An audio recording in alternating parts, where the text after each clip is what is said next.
হাফিজ সাহেবকে, sorry sorry speaker sahib, thank you, so sorry. Football খেলা তাদের পছন্দ না, এখন দেখতেছি বলতেছে ফুটবল খেলা যারা দেখবে এরা কাছে আর্জেন্টিনার খেলা দেখা যাবে না, ব্রাজিলের খেলা দেখা যাবে না। আবু হেনা রাজ্জাকি ভাই, যেটি শরীফ ভাই বলছিলেন যে পার্লামেন্টে সরকারি দল এবং বিরোধী দলের কথাবার্তা, বডি ল্যাঙ্গুয়েজ, বিহেভিয়ার এগুলো দেখে মনে হচ্ছে তার কাছে যেটা একটা পাতানো খেলা বা পাতানো বিরোধিতা করার জন্য, এটা একটি দিক। আর ফজলুদ্দিন বাবুল ভাই জুলাই জাতীয় সনদের যে নোট শেষের দিকে যেটি আছে যে কোনো রাজনৈতিক দল চাইলে তাদের ইস্তিহারে দিয়ে, কোথায় আছে এই নোটটা? জুলাই জাতীয় সনদে আছে, ব্যালটেও আছে, জুলাই জাতীয় সনদেও আছে, আমি দেখেছি। আপনি পড়েন, হ্যাঁ, বের করেন। তো তাহলে যেহেতু তারা যেটা তাদের নির্বাচনী ইশতেহারে দিয়েছিল সেই অনুযায়ী জনগণ তাদের ম্যান্ডেট দিচ্ছে, সেই অনুযায়ী তারা বাস্তবায়ন করবেই, সেটাই বলছে। আমি একটা কথা বলি, শরীফ ভাই যেটা বলছে সেটা কিন্তু আমি একটু আগে বলে গেছি আমি, যে জনগণের ভোটটা আপনার কাছে গুরুত্বপূর্ণ কিনা। জনগণের ভোট যদি গুরুত্বপূর্ণ হয় তাহলে ভোটের আগে বলছিলাম কি, আর ভোটের পরে যদি সেগুলো না করি তাহলে তো মনে হয় জনগণের ভোট আমার কাছে গুরুত্বপূর্ণ না। জনগণের ভোটটা কি কোনো আনুষ্ঠানিকতা কিনা, যে বাইরে ভোট হচ্ছে ভিতরে কোনো মেকানিজম হচ্ছে কিনা। কেননা ইতিমধ্যে বহু কথা উঠছে, এই টকশোতে বহুজনে এসে বলছে নাহিদ পাশ করে নাই, পাশ করানো হয়েছে, ডাক্তার শফিকুর রহমান পাশ করে নাই, পাশ করানো হয়েছে।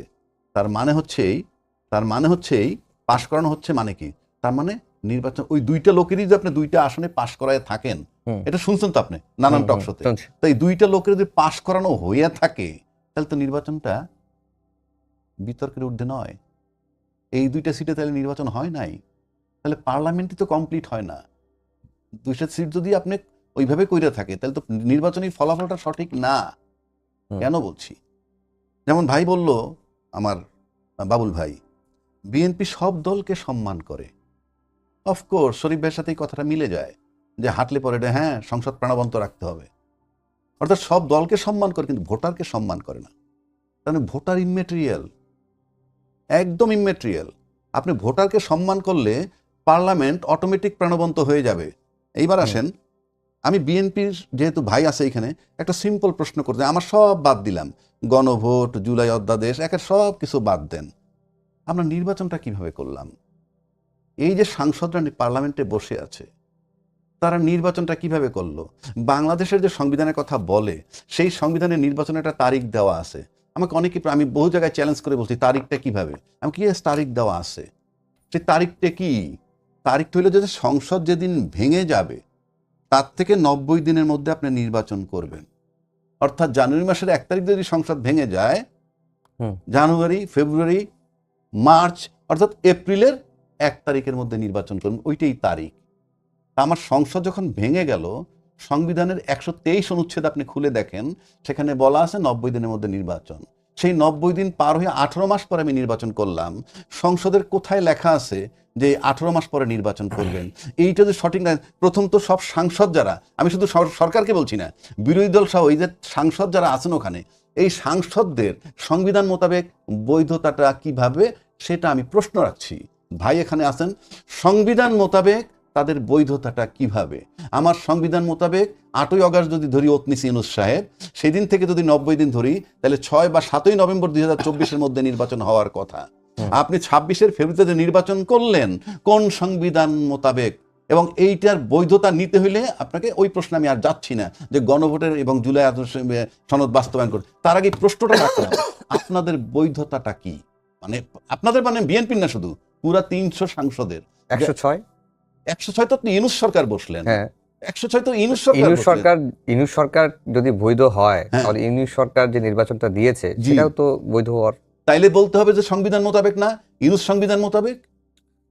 সেটা তো তখন তো আমরা দেখেছি যেটা আপনি ইউনূস সাহেব যদি ডেট দিয়ে থাকেন, ইউনূস সাহেব মানে নির্বাচন কমিশন ডেট দিছে, সেটা তো ইউনূস সাহেব, তাহলে তো বলতে হবে যে অন্তর্বর্তীকালীন সরকারের যে অন্তর্বর্তীকালীন সংবিধান ছিল সেই মোতাবেক নির্বাচন। কিন্তু আপনি তো ওই সংবিধানে যান, তাহলে কিভাবে? আপনি মিলাইতে হবে তো।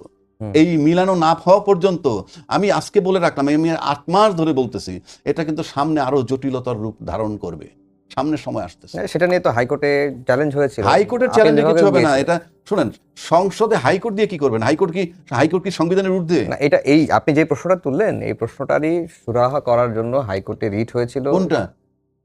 এই যে নির্বাচন নিয়ে, নির্বাচন তফসিল নিয়ে, তফসিল নিয়ে, তারপর হচ্ছে শপথ নিয়ে, ইউনূস সরকারের, এগুলো নিয়ে কিন্তু রিট হয়েছে। সে ইউনূস সাহেবের শপথ, আমি তো তা বলছি না। ইউনূস সাহেব যে নির্বাচনটা দিলেন, যেই নির্বাচন ওনারা পার্লামেন্টে, আপনি সেটা কিসের আলোকে, কোন সংবিধান মোতাবেক করছেন, সেই প্রশ্নটা আমি রাখছি। জি, আপনার কাছে কি তাই মনে হয় শরীফ ভাই, যে না, এটা নিয়ে এই আসলে ব্যাখ্যাটা আমার কাছে যথার্থ মনে হয় না। এই কারণে পার্লামেন্ট 5 বছরের জন্য 5 বছর অপেক্ষা করতে হবে, নট দ্যাট। আপনার মনে আছে এরশাদ যে নির্বাচনটা করেছিল 86-তে, আবার 88-তে এবং 90-এ তার যে পতনের পর নির্বাচনটা হয়েছিল 91-তে। তার মানে হচ্ছে যে 5 বছর পূর্ণ না হলে নির্বাচন হবে না। ব্যাপারটা সেরকম ছিল। আমি কিন্তু বলি নাই 5 বছর পূর্ণ হতে হবে, ঠিক আছে, একবারও বলি নাই। না, 5 বছরের কথা বলেন আমি নাই। বলিনি। সংসদের মেয়াদ শেষ হয়ে যাওয়ার পর আরেকটা সংসদ নির্বাচন হবে তারা 3 মাসের মধ্যে।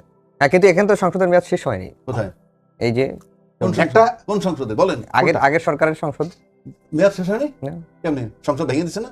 ভেঙে দিছে, তো কিন্তু ভেঙে 5 দিলে বছর তো পূর্ণ হয়নি। 5 বছর ভেঙে দিয়ে সংসদ ভেঙেই গেল। সে 5 বছর পূর্ণ করবে কোথা থেকে? কিন্তু সংবিধানে কি বলছে যে সংবিধানে 123 অনুচ্ছেদ, আমি তো ক্যাটাগরিক্যালি বলছি, সংবিধানে 123 অনুচ্ছেদে বলছে সংসদ ভেঙে যাওয়ার পর পরবর্তী 90 দিনের মধ্যে নির্বাচন হতে হবে। সংবিধানের 123 অনুচ্ছেদ আবারও বলছে। আপনার যে প্রেক্ষাপটটা তৈরি হয়েছে, এই ধরনের একটা পরিস্থিতি তৈরি হবে, এটি তো আমাদের সেটা জানা ছিল না। আসতে হবে না নির্বাচনটা কিভাবে, কিন্তু রাজনৈতিক দলগুলো দীর্ঘ আলোচনা করেই তো সিদ্ধান্ত নেয়। রাজ্জাকি ভাই, বলেন।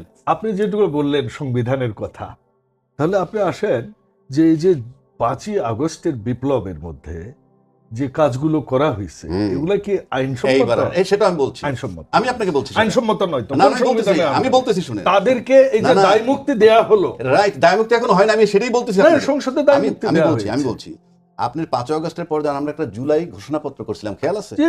সেই জুলাই ঘোষণাপত্রে এই সরকার মানে ইউনূস সরকারকে অন্তর্বর্তীকালীন সরকার হিসেবে স্বীকৃতি দেওয়া হয়েছে।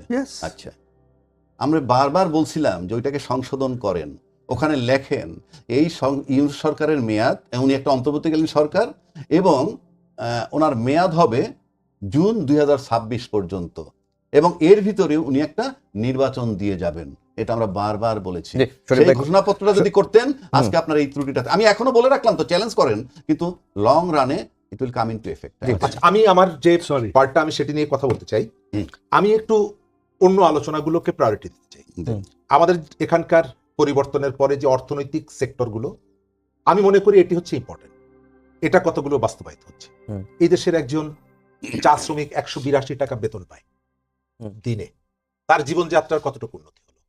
জুলাই কেবলমাত্র আমার যে সনদ, জুলাই কেবলমাত্র ওই প্রতিশ্রুতি না, জুলাইয়ের ভিতর থেকে শিক্ষক রাস্তায় নেমে এসেছিল তার কতগুলো দাবি দেওয়া নিয়ে, বিভিন্ন সেক্টরের যে পুনর্গঠনের যে কাজটা, সেটি কতটুকু এগুলো আমার আলোচনার বিষয়টা হওয়া উচিত। আমি মনে করি সেটা ছাত্রদের ডাকে সাড়া দিয়ে যারা রাস্তায় নেমেছিল, তারা কেবলমাত্র আপনার সাংবিধানিক আমাদের যে সীমাবদ্ধতাগুলো আছে সেগুলোই পরিবর্তন হবে, আমি মনে করি না যে এটি তাদের কাঙ্ক্ষিত ছিল।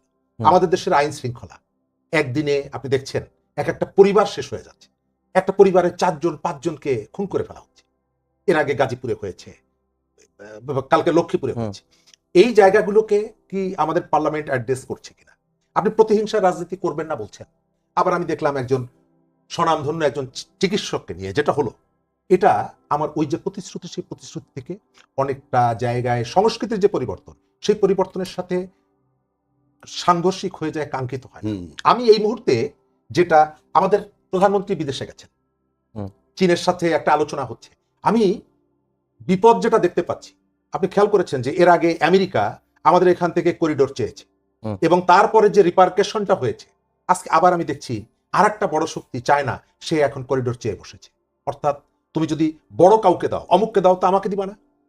এই যে বৃহৎ শক্তিগুলোর যে তাদের যে দ্বন্দ্ব, সেই দ্বন্দ্বের মধ্যে বাংলাদেশ যখন ঢুকে পড়ছে, বাংলাদেশ যখন পড়ে যাচ্ছে, তখন বাংলাদেশের রাজনীতিতে যারা এখন রাজনীতি করছে তাদের মধ্যে যে ইউনিটিটা থাকা দরকার, সেই ইউনিটি আমি দেখতে পাচ্ছি না। এবং অনেকগুলো অপ্রয়োজনীয় ইস্যুকে সামনে নিয়ে এসে এক ধরনের বার্তা দেওয়া হচ্ছে। আমি তো পরিষ্কার মনে করি যে ভারতের যিনি রাষ্ট্রদূত হিসাবে এখানে এসেছেন, তিনি বাংলাদেশের মাটিতে পা দিয়ে যে মন্তব্যটা করেছেন, এর পেছনে তাদের একটা সুদূর প্রসারী রাজনীতি আছে। একই সঙ্গে আজকে আপনি ব্রাজিলের বিপক্ষে ব্রাজিলের পতাকা ওড়াবো না, এর পতাকা উড়াবো না বলে সারা দেশে যা করছেন, এর ভেতর থেকে একটা বার্তা আছে। আপনার ভারতে বসে যখন ইসরায়েলের রাষ্ট্রদূত আমাদের দেশ সম্পর্কে একটা মন্তব্য করে এবং তারপরে এই যে সারা দেশে সাজানো গোছানো, আপনি ঢাকার ব্রাজিলের পতাকা একটা দোকান থেকে যদি বানান বা কিনতে যান, তারপরে যখন বানাতে যাবেন জিজ্ঞেস করবেন মাপে একটু ছোট বড় হয়, কম বেশি হয়, কিন্তু এই যে সারা দেশে যে মহড়াটা হচ্ছে, ব্রাজিলকে লাথি মারতে হবে, একে লাথি মারতে হবে, তাদের বাদ দিয়ে আমার নতুন একটা, এই যে পতাকাগুলো দেখছেন, এই পতাকাগুলো একটার সাথে আর একটার মিল পাচ্ছেন তো? একেবারে হুবহু মিল। তার অর্থ হলো খুব প্ল্যান করে এই ধরনের আর একটা সিচুয়েশন তৈরি করা হচ্ছে এবং এই সিচুয়েশনটা একটা সময় গিয়ে বাংলাদেশের ললাটে আবার নতুন করে আর একটা সংকটের মধ্যে ফেলে দেওয়ার একটা গ্রাউন্ড ওয়ার্ক আমি দেখতে পাচ্ছি। আর এই যে চীনের সঙ্গে আমার তিস্তা চুক্তি, আমার পদ্মা ব্যারেজ, তার থেকে ইম্পর্টেন্ট আমি যেটা মনে করি, চীনের কাছ থেকে আমরা যেখান থেকে সব থেকে বড় সুবিধাটা দরকার চায়নার কাছ থেকে, সেটি হলো রোহিঙ্গাদেরকে ফিরিয়ে নেওয়ার ক্ষেত্রে চায়নার ভূমিকার সব থেকে মুখ্য, বিশেষ করে মিয়ানমার সরকারের সাথে তার যে নিয়ন্ত্রণটা। কিন্তু আমি কোথাও এই আলোচনাটা দেখছি না যে রোহিঙ্গাদেরকে প্রত্যাবাসনের ব্যাপারে চায়না সরকার আমাদেরকে কোনো প্রতিশ্রুতি দিয়েছে কিনা, সেই প্রস্তাবনা, সেই সহযোগিতা উত্থাপন করা হয়েছে কিনা। যদি হয়ে থাকে খুবই ইম্পর্টেন্ট।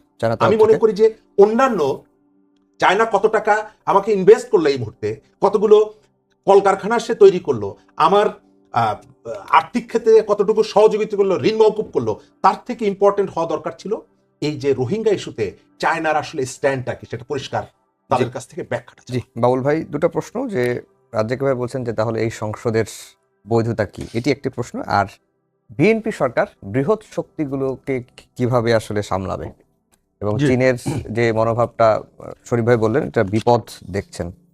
শরীফ ভাইরা অনেক প্রাজ্ঞ মানুষ, আইনজীবী মানুষ, আমি হিসাব রক্ষক ছিলাম, যোগ বিয়োগ করার মানুষ আমরা, কাজেই কতটুকু পারবো। তবে দলের স্ট্যান্ডও আমি এমনও নয় যে আমি মুখপাত্র বা খুব সিনিয়র নেতা, একজন খুবই ক্ষুদ্র মানে দলের একজন কর্মী আমি। তার আগে আমি এর আগের স্পিচে বন্ধুবর শরীফ যখন কিছু কথা বলেছেন যে জনকল্যাণ নিয়ে আমরা কি করতে পেরেছি, হাম নিয়ে কথা বলেছে এবং সেখানে শাস্তির মুখোমুখি করতে পেরেছি কিনা আমরা, অর্থনীতিকে কি হচ্ছে। দেখুন, আমরা একটা ইস্তেহার দিয়েছি, ক্ষমতায় এসেছি আজকে 100 দিন প্লাস, না কত আজকে, কত 4 মাস হয়েছে, 120 মোটামুটি, না 20 হয়নি, 120 হয়নি এখনো, 112 হতে পারে, 4 মাসের মতো, ঠিক আছে। যাই হোক, আপনারা বলে ফেলেন, 6 মাস ধরে নিলাম, ঠিক আছে। 6 মাসের মধ্যে আসবার পরে একটা ঈদ, এরপরে দিন রাত 24 ঘন্টা সংসদ, মানে প্রত্যেক দিন প্রত্যেক মিনিটে মিনিটে যেসব অধ্যাদেশ দিয়েছিল সেগুলোকে আইনে পরিণত করা। কিন্তু এর মাঝে মাননীয় প্রধানমন্ত্রী কিন্তু তার ইস্তেহারের একটু একটু করে পালন করেছে এবং সবটাই জনকল্যাণমুখী। আপনি যদি বলেন যে কৃষক কার্ড বিতরণ শুরু করেছেন পাইলট প্রোডাক্ট, আপনি যদি বলেন যে আমাদের যেসব ইস্তেহার ছিল, যেমন খাল খনন, নদী খনন, খাল খনন নিয়ে আমার ছোটবেলা থেকে খাল খনন করে হবেটা কি। কিন্তু এই যে এখন দেখছি যে বাংলাদেশের যে অবস্থা, যে পরিবেশ প্রতিবেশের অবস্থা, দেশে মাছ পাবেন না, হাঁস এখন শামুক ঝিনুক খেয়ে হাঁস বড় হয় না, হাঁসকে মানে আপনার নিজের মনুষ্য তৈরি খাবার দিতে হয়, প্রাকৃতিক খাবার হাঁস পায় না। আমাদের এই যে দেখবেন ধানের জমিতে, বিভিন্ন জমিতে, এখানে আমাদের এত মেডিসিন, কীটনাশক এত দিতে হয়, আপনি কি খাচ্ছেন, এর মধ্যে কি সীসা আছে, ইটস ভেরি ডিফিকাল্ট। আপনি দেখেন, ওই যে আপনার যখনই খালে পানি থাকবে, জমির পাশে একটু পানি থাকবে, একটুও যদি থাকে, সাপ থাকবে, কুচো থাকবে, ব্যাঙ থাকবে, কাঁকড়া থাকবে, এরা কিন্তু ওই আপনার ফসলের কীটনাশকগুলো খেয়ে বাঁচে, রবি শস্যের জন্য পানি পাবে। আমরা এটা ব্যাপকভাবে শুরু, আমি নিজেই প্রায় 8-10টা উদ্বোধন করেছি, অনগোয়িং, বেশ কয়েকটা প্রায় 60%-এর মতো হয়ে গেছে।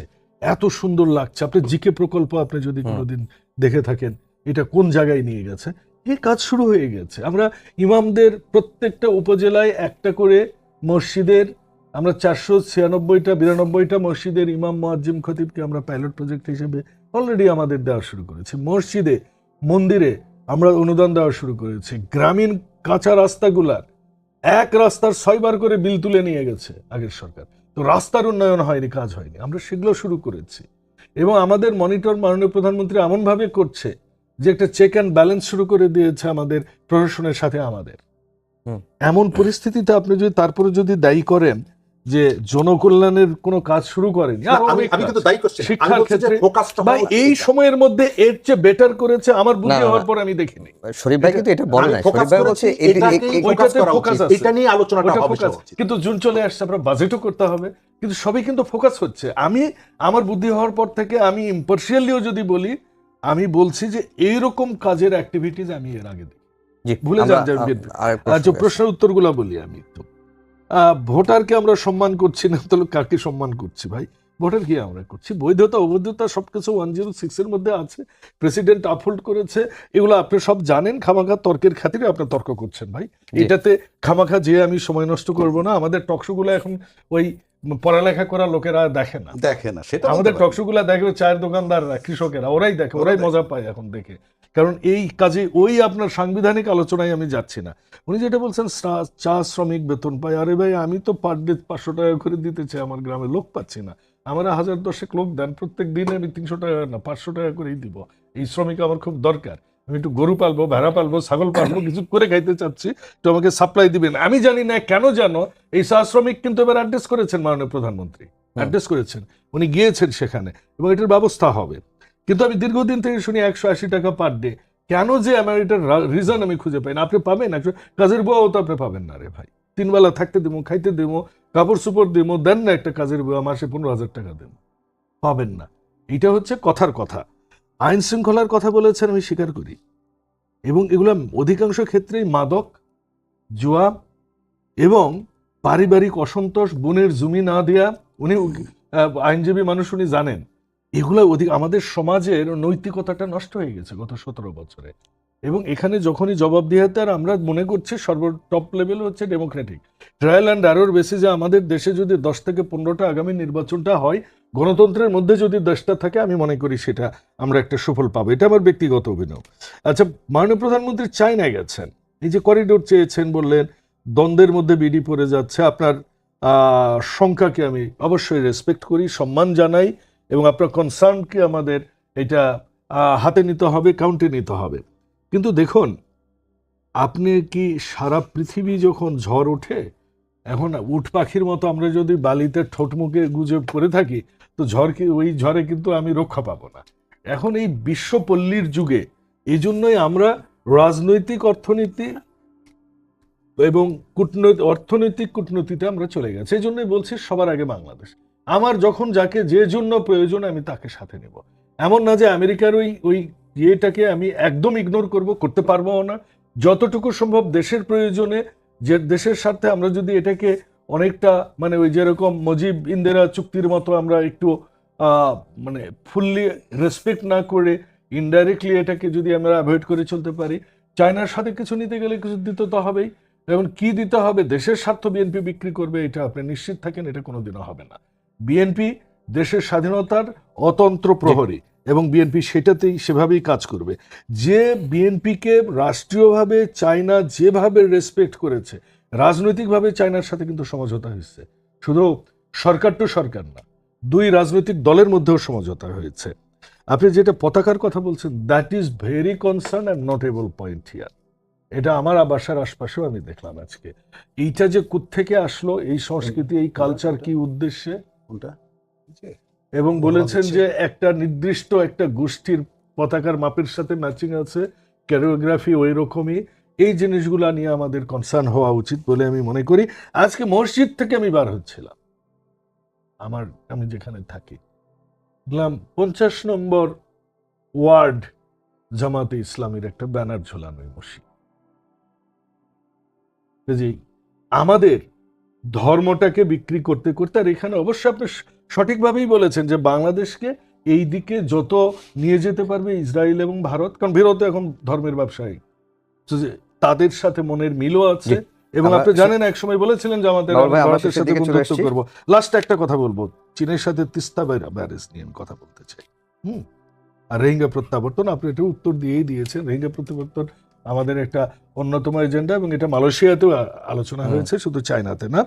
সেটা হচ্ছে যে তিস্তা আমরা করব, এটা বিএনপির একটা এজেন্ডা, এবং পদ্মা আমাদের করতে হবে এই কারণেই যে আমরা বৃষ্টির পানি, এবং ওখানে প্রায় 24টা নদী, 16টা জেলার প্রায় ছোট বড় মিলে প্রায় 60টা নদীতে পানি প্রবাহ আনতে গেলে পদ্মাটা করতে হবে আমাদের, এবং যে কারণে আমরা খাল খননের দিকে যাচ্ছি ওইটাই আমাদের এই পদ্মা ব্যারেজের লক্ষ্য, জি যে পানির প্রবাহ এবং পরিবেশ প্রতিবেশ এবং কৃষি, সে কারণেই আমাদের এটা দরকার। রাজ্জাক ভাই, এই যেটা শরীফ ভাই প্রশ্ন তুললেন যে বৃহৎ শক্তিগুলো যুক্তরাষ্ট্র, ভারত, এদিকে চীন, রাশিয়া, বা এই বৃহৎ শক্তিগুলোকে বিএনপি সরকার কিভাবে সামলাবে বা সামলানো উচিত? না, শরীফ ভাই তো কথাটা যথার্থ বলছেন। আপনি যদি ওইভাবে চিন্তা করেন যে চায়না বলেন, আমেরিকা বলেন, ভারত বলেন, তারা প্রত্যেকেই কিন্তু বলে সবার আগে চায়না, সবার আগে আমেরিকা, সবার আগে ভারত, সবার আগে বাংলাদেশ। এখন এই সবার আগে যখন বলে, তারপর যখন তাদের চোখ এখানে জিও পলিটিক্সের কারণে, এখানে তো কেউ প্রেম করতে আসেনি। আমেরিকার অ্যাম্বাসেডার বোধহয় সম্প্রতি বলছিল আমেরিকার সাথে যদি কেউ বাজি ধরে, মানে খেলা নিয়ে, তাতে তাদের ক্ষতিগ্রস্ত হওয়ার কিছু নাই। তার মানেটা হচ্ছে যে আমেরিকার যদি তুমি প্রেফার করো, আমেরিকার কাছে যদি বেরো, তোমার ঝুঁকি কম। এটা হলো বার্তা। এই যে যেহেতু ফ্ল্যাগ কথাটা উঠছে, আবার চায়না বলছে যে আমেরিকা যদি সুযোগ পায় আমাকে দিবা না কেন। তার মানে হচ্ছে আমি এমন একটা জায়গায় আছি, আমি যত কথাই বলি না কেন, আমার ওই জায়গাটায় যেতে হবে। আমার দরকার জাতীয় ঐক্য। একমাত্র জাতীয় ঐক্য যদি আপনার হয়, তখনই আপনি মেরুদণ্ড সোজা করে দাঁড়াতে পারবেন। জাতীয় ঐক্য বলতে এই যে সবার আগে বাংলাদেশ, তার আগে দেখতে হবে পার্লামেন্টে 300 লোকই আপনার, বা 50 জন সংরক্ষিত, এই 350 লোকই আপনার। পার্লামেন্টের বাইরে দেশের জনগণ আপনার, ওই স্বার্থে কি দেশের স্বার্থে। এই টোনটা যদি আপনি দিতে পারেন, অনলি দেন আপনি। এখন চায়না বলছে আমার কোলে ওঠো, আমেরিকা বলছে আমার কোলে ওঠো, ভারত বলছে আমার কোলে ওঠো, কিন্তু আমি সে জায়গায় যাব কেন? আমি এমন জায়গায় থাকবো যে আমাকে কোলে নিতে চাইবে।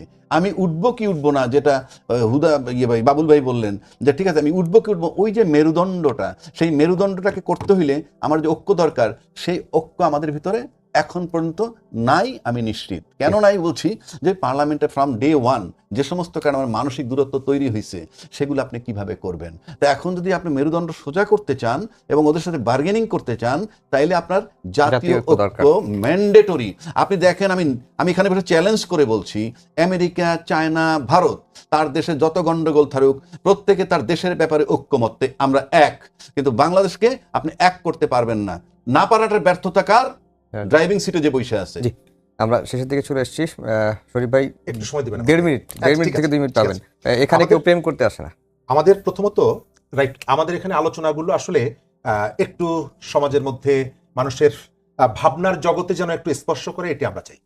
টকশোটা আসলে ঝগড়া করার জন্য না, ঝগড়া করার জন্য ফুটপাতে ঝগড়া করা যায় এবং এটি কেটে কেটে বিক্রিও করার একটা প্রবণতাও আছে। আমি চাই, প্রত্যাশা, যে টকশোতে মানে কনস্ট্রাকটিভ আলোচনাটা, তর্কটাও হোক, কিন্তু জাতীয় স্বার্থগুলো। আমি বিএনপির যে নির্বাচনী প্রতিশ্রুতি, এটি পালনের আমি অনেকগুলো জায়গায় বিভিন্ন সময় বলেছি যে কৃষকের কৃষি ঋণ মৌকুব করে দেওয়া, এটা তো খুবই পজিটিভ একটা দিক।